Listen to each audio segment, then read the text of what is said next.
ప్రభునందు నాకు అత్యంత ప్రియమైనటువంటి వాళ్ళారా, మన ప్రభువును రక్షకుడునైనటువంటి యేసుక్రీస్తు వారి యొక్క శుభనామములు మీ అందరికీ నా హృదయపూర్వకమైన శుభములు వందనములు తెలియజేస్తున్నాను. ఉదయకాల సమయంలో దేవుని వాక్యాన్ని ధ్యానం చేసుకుందాము. ఈరోజు వాక్య ధ్యానము కొరకు మనం తీసుకున్నటువంటి లేఖన భాగము మత్తయి సువార్త 11వ అధ్యాయము 28, 29 వచనాలు చదువుకుందాం. ప్రయాసపడి భారం మోసుకొనుచున్న సమస్త జనులారా, నా యొద్దకు రండి, నేను మీకు విశ్రాంతి కలుగజేతును. నేను సాత్వికుడను దీన మనసు గలవాడును గనుక మీ మీద నా కాడి ఎత్తుకొని నా యొద్ద నేర్చుకొనుడి, అప్పుడు మీ ప్రాణములకు విశ్రాంతి దొరుకును. ఏలయనగా నా కాడి సులువుగాను నా భారము తేలికగాను ఉన్నవి. ఆమేన్. దేవుని నామమునకు మహిమ కలుగును గాక. ఇక్కడ ప్రభువు పిలుస్తున్నాడు. ప్రయాసపడి భారం మోసుకొనుచున్న ప్రతి వారిని పిలుస్తున్నాడు. ఏ భేదం లేదు, పక్షపాతం అంతకంటే లేదు. పురుష స్త్రీ అని భేదం లేదు, పేద ధనిక అనే భేదం లేదు. అందరినీ, సమస్త జనులను పిలుస్తున్నాడు ఆయన. ప్రయాసపడి భారం మోసుకున్న సమస్త జనులారా, నా యొద్దకు రండి. మీరు ఎంతమంది వచ్చినా కూడా మీ అందరికీ విశ్రాంతి ఇవ్వగలిగినటువంటి కృప నా దగ్గర ఉంది కాబట్టి నా దగ్గరికి రమ్మని పిలుస్తున్నాడు. రండి, నేను మీకు విశ్రాంతిని కలుగు చేస్తానని చెప్పి దేవుని వాక్యం ఇక్కడ సెలవిస్తూ ఉంది. నా యొద్దకు రండి, మీరు నా దగ్గరికి మీరు రాగలిగితే నేను మీకు విశ్రాంతి కలుగు చేస్తాను. అంతేకాదు, మరి నేను సాత్వికుడను, నేను దీన మనసు గలవాడను కాబట్టి మీ మీద నా కాడి ఎత్తుకొని నా యొద్ద నేర్చుకోండి. ఏమి నేర్చుకోవాలి? సాత్వికం నేర్చుకోండి, దీన మనసు నేర్చుకోండి, నన్ను చూచి నేర్చుకోండి. మీరు ఎప్పుడైతే ఈ విధంగా నా కాడిని ఎత్తుకొని అనుభవాలు మీరు నేర్చుకుంటూ ఉంటారో అప్పుడు మీ ప్రాణములకు విశ్రాంతి దొరుకుద్ది అని ప్రభు ఇక్కడ పిలుస్తూ ఉన్నాడు.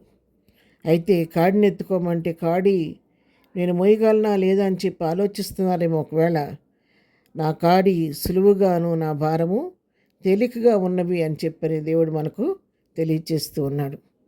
పిల్లారా, మన ప్రభువు మన భారమంతా ఆయన మోసుకొని మనకు విశ్రాంతిని ఇవ్వడానికి ఆయన సిద్ధముగా ఉన్నాడు. సమస్త జనులను పిలుస్తున్నాడు. ప్రయాసపడుతున్నారు మీరు, భారం మోసుకొనుచున్న వాళ్ళారా, నా యొద్దకు రండి, నేను మీకు విశ్రాంతిని ఇస్తాను. మీకున్న భారాన్ని తీసివేసి నేను మీకు విడుదలిస్తానని చెప్పి ప్రభు పిలుస్తూ ఉన్నాడు. యోహాను సువార్త 1:29 వచనంలో చూస్తే, ఇదిగో లోక పాపములను మూసుకొని పోవు దేవుని గొర్రెపిల్ల అని చెప్పి ఒక రాయబడింది. అవును, మన పాపం మన భారం అంతా ఆయన మోసుకున్నాడు కాబట్టి నీకు నాకు ఈ రోజున మన భారాన్ని తేలిక చేసి మనకు విశ్రాంతిని ఇవ్వడానికి ఆయన నిన్ను నన్ను పిలుస్తూ ఉన్నాడు. అందుకే మనం చేయవలసింది ఏంటంటే మన భారం ఆయన పైన మోపి ప్రభు ఇచ్చే విశ్రాంతిని పొందుకొని ప్రభువులో ఆనందించటమే.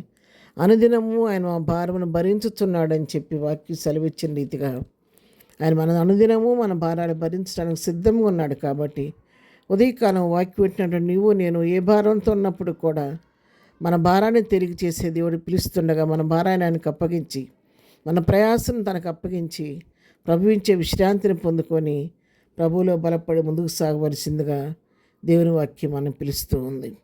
కీర్తన గ్రంథం 55వ కీర్తన 22వ వచనం చూస్తే, నీ భారము యెహోవా మీద మోపము, ఆయనే నిన్ను ఆదుకొనును, నీతిమంతులను ఆయన ఎన్నడను కదలనీయుడు. అందుకే ఇక్కడ కీర్తనాకారుడు చెప్తున్నాడు, నీ భారము యెహోవా మీద మోపు, ఆయన నిన్ను ఆదుకుంటాడని చెప్తున్నాడు. కాబట్టి ఏదైనా వాక్యం వింటాను పిల్లారా, మీరు ఏ పరిస్థితిలో ఉండి వాక్యం వింటారో నాకు తెలియదు, కానీ ఏ భారం మీరు మోసుకుంటున్నారో, ఏ భారం నిన్ను వేధిస్తుందో, బాధ పెడుతుందో, ఏ సమస్యతో, ఏ దిగులతో, ఏ చీకు చింతతో, ఏ వేదనతో, ఏ భారంతో నలిగిపోతున్నారో నాకు తెలియదు, కానీ ఉదయకాలం ప్రభు నిన్నే పిలుస్తున్నాడు.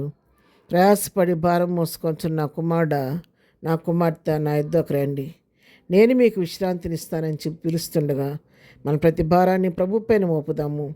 ప్రభు ఇచ్చే విశ్రాంతిని పొందుకొని ఆయన దగ్గర నుంచి సాత్వికాన్ని దీన మనసును మనం కూడా అలవర్చుకొని ప్రభువు తగినట్టుగా ఈ లోకంలో జీవిస్తూ ప్రభు నా మహిమ కొరకు జీవిద్దాం.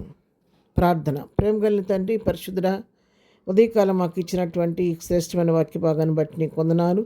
ఏ భేదం లేకుండా, ఏ పక్షపాతం లేకుండా అందరినీ పిలుస్తున్నావు తండ్రి. ప్రతి వారికి నీ వద్దకు వచ్చే వారికి విశ్రాంతిని ఇవ్వడానికి నువ్వు సిద్ధంగా ఉన్నావు. కానీ పిలుపుని వినలేక నిర్లక్ష్యం చేస్తున్నారు, అనేకులు నశించిపోతున్నారు. దయతో ప్రతివారు కూడా నీ పిలుపుని గ్రహించుకొని నీ వద్దకు వచ్చి విశ్రాంతి పొందే కృప ప్రతి వారికి దయచేయండి.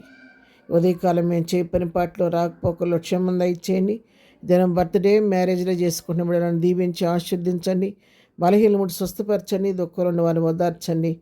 సమస్యలను వారిని విడిపించండి. ప్రతి వారి పట్ల నీ కృప విస్తరింపచేయమని యేసునామంలో ప్రార్థించడి పొందుకొని ఉన్నాము తండ్రి. ఆమెన్. ప్రభు కృప సదాకాలం మనందరికీ తోడే నడిపించునుగాక. ఆమెన్.